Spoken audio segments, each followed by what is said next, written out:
Hello दोस्तों, मैं आपकी राधिका आज एक सुंदर सा बहुत ही प्यारा सा गीत लेके आई हूँ। देखिए, परिवार में सभी बहुत प्यार करते हैं, सास भी करती हैं, जेठ भी करते हैं, ससुर भी करते हैं, पर जेठानी, ननद और सासू ये लोग बहुत जलती हैं देख के। तो देखिए कैसे जल रही हैं, देख देख के आप लोग सुनिएगा, आनंद आएगा बहुत ही।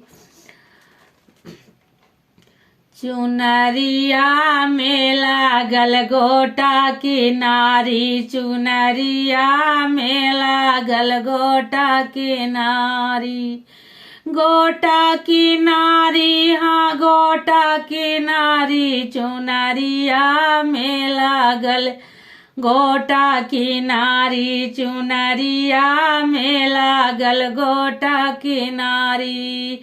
अपने ससुर जी के बारी दुलारी, अपने ससुर जी के बारी दुलारी, बारी दुलारी, हाँ बहुत ही प्यारी। ससुइया के आगे अकल है रानी, चुनरिया में लागल गोटा की नारी, चुनरिया में लागल गोटा की नारी।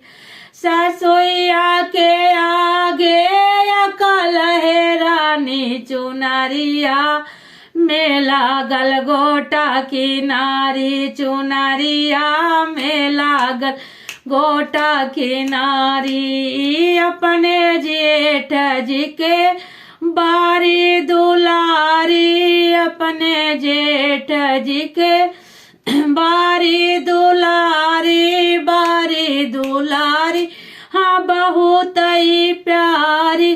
जेठनिया के आगे मोरिया काल है रानी, चुनरिया में लागल गोटा की नारी, चुनरिया लागल गोटा की नारी, गोटा की नारी, हाँ गोटा की नारी, चुनरिया में लागल गोटा की नारी, चुनरिया में लागल गोटा की नारी।